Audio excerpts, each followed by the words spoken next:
Hello, this is the Provoked Prawn, and it's Prawn News time, which means I'm going to give you a bunch of different tech news stories that you'll find interesting, so stick around to see what they all are. I'm going to start off with Nvidia releasing its first desktop CPU.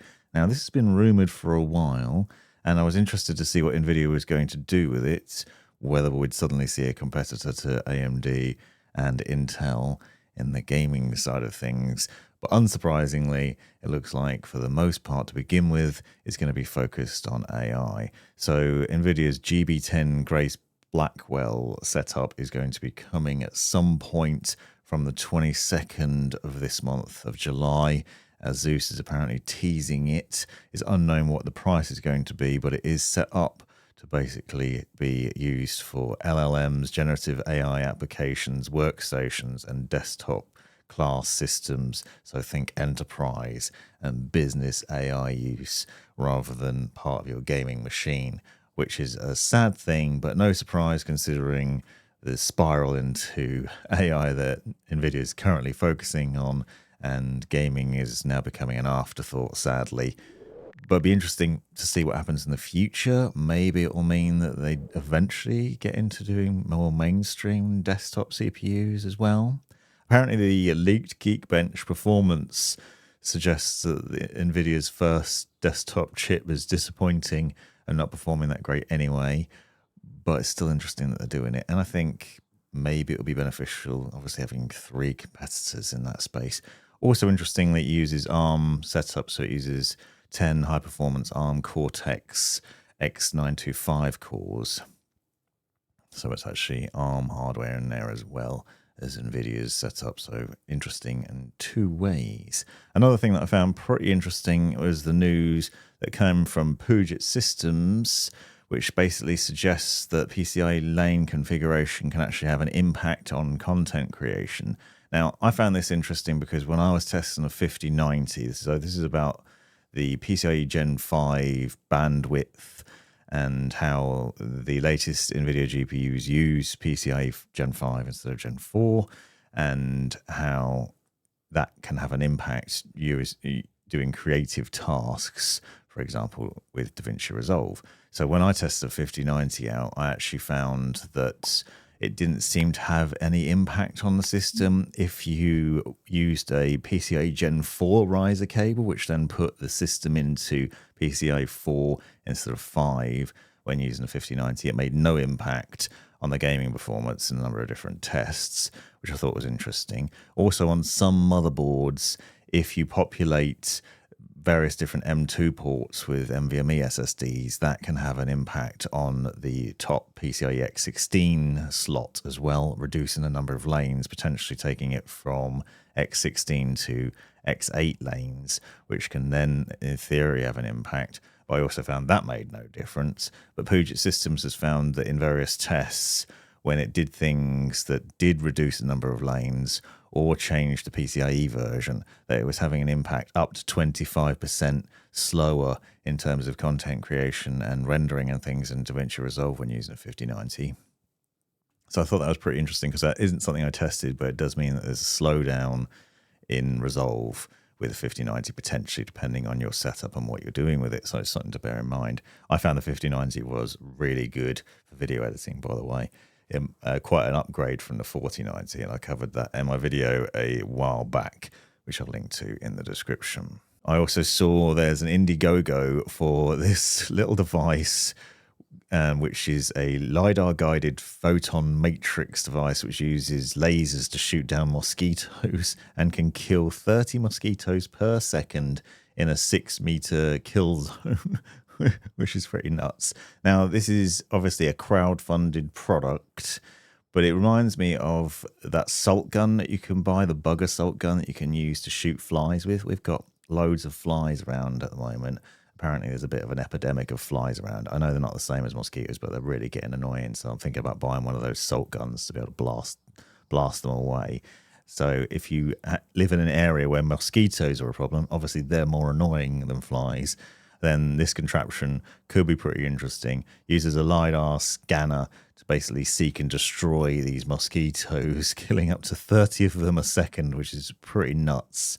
And it's said that it's perfectly safe to have around, and pretty interesting in a number of ways, but it is $500, and obviously it's only crowdfunded, so there's no guarantee that it'll actually come into anything, but if it does, it'll be pretty awesome. Another thing that could be pretty awesome if it comes in to actually being these potential glasses which are being worked on as a technology, basically spectacles with a liquid crystal setup in there, and technology to basically use eye tracking to adjust the crystals in there and then change the focus. So it's like autofocus glasses. Now, this is particularly interesting to me because I'm suddenly feeling very old in the last couple of years, and my vision's got so bad. I've always been short-sighted, so I've had glasses for a long time, basically since my teens. But just recently, I've started to find it difficult to read things close up with my glasses on, so I ended up having to get reading glasses as well, which is just terrible.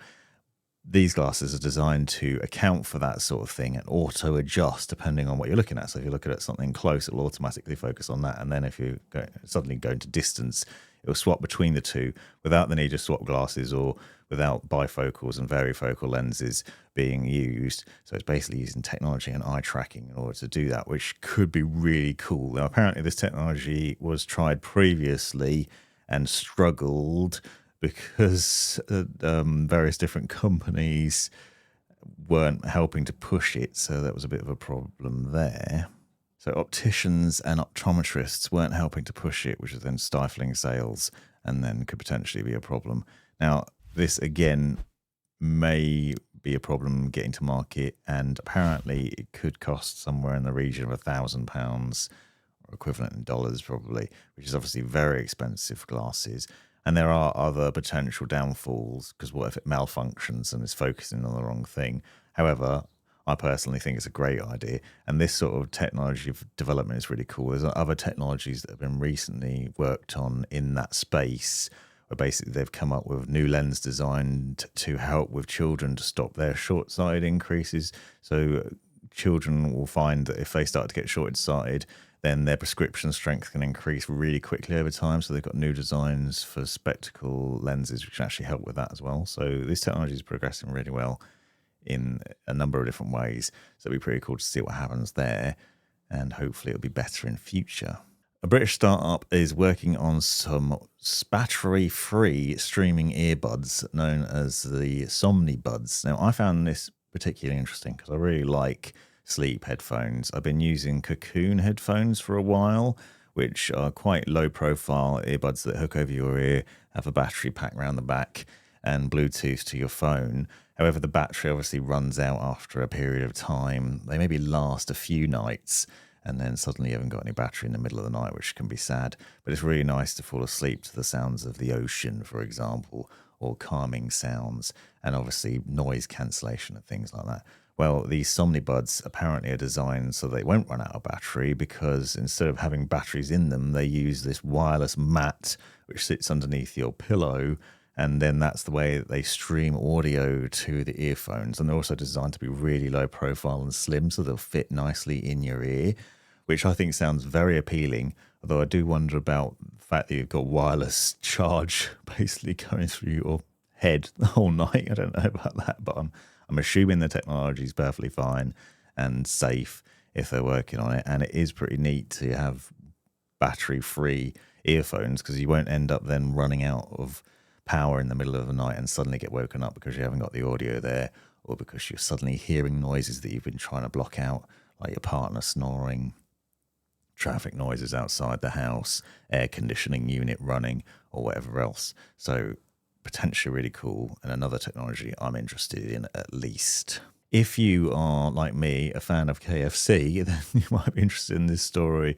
where in China, KFC has partnered with Asus Republic of Gamers to basically release some special branded keycaps that you can get along with your meal, where you can get KFC-themed keycaps with obviously ROG branding on them as well for your keyboard to show off just how much you love a bit of fried chicken.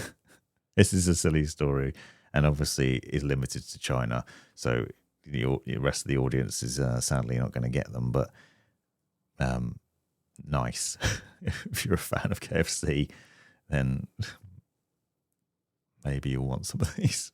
If you ever looked at your motherboard and thought you haven't got enough RAM in there and you want even more, then you might be pleased by GSkill's news that they're now releasing sticks of 64 gigabyte modules, meaning that with the right motherboard combination, you can have up to 256 gigabytes of RAM with 4 sticks of 64 in your motherboard. And apparently it's been confirmed with the latest BIOS updates, especially on the X870 systems, that you can use 4 sticks and they will be stable and they will run with AMD XPO profiles as well, so that they should run at maximum speed and still have that maximum capacity. There has been a lot of problems, and I definitely have had issues myself in the past over the last few years with trying to populate 4 sticks of DDR5 RAM onto a motherboard, and it just won't work with XMP or XPO, and it causes issues. And you either have just to run 2 sticks or run it with XMP off,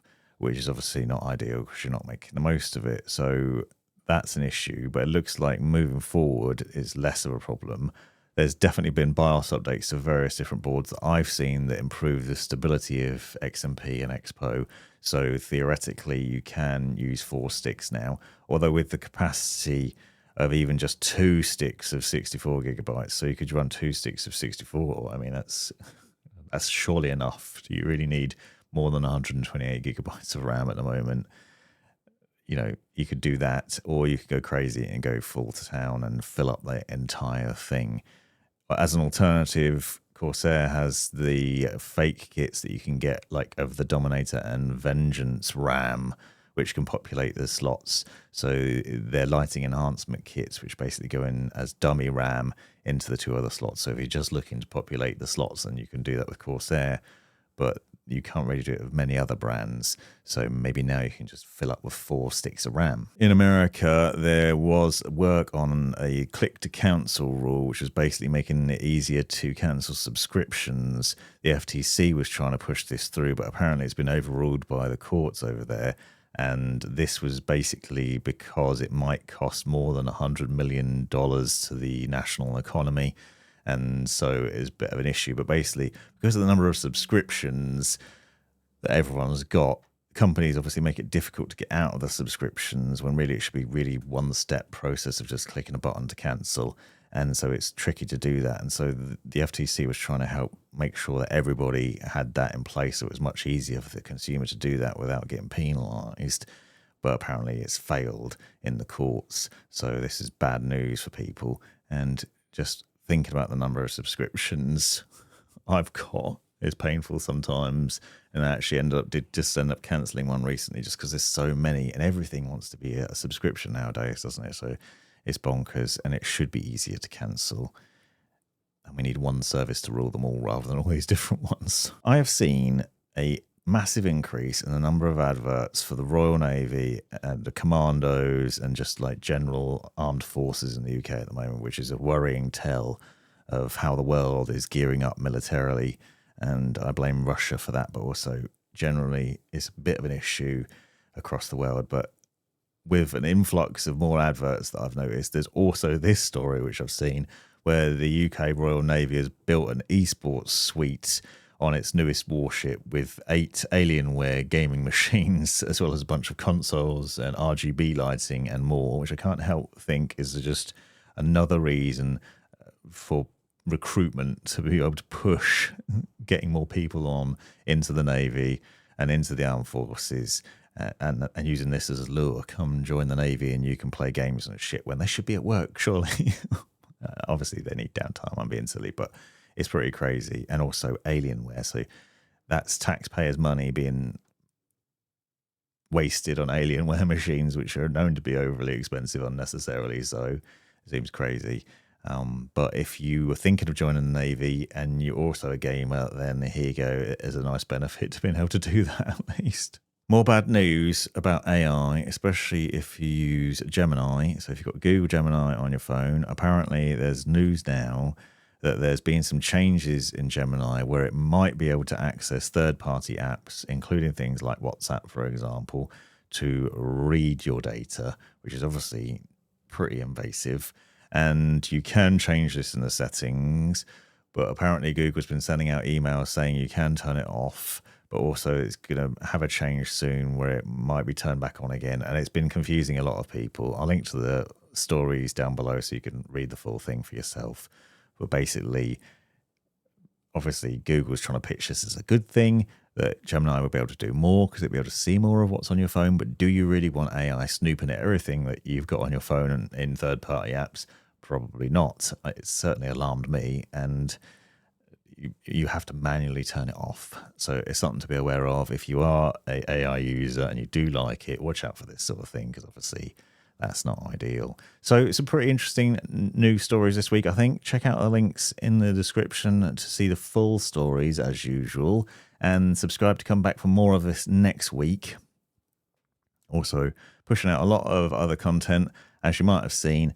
Quite a few other videos coming out over the next few days, so watch out for that. And I've also got some exciting new content at the end of the month and over the next few weeks. More builds going on. I've got so many PC builds going on, but if you're on the lookout for some new and exciting PC cases, then stick around, because there's plenty of good content coming. This has been the Provoked Prawn. Thanks for watching and have a great weekend.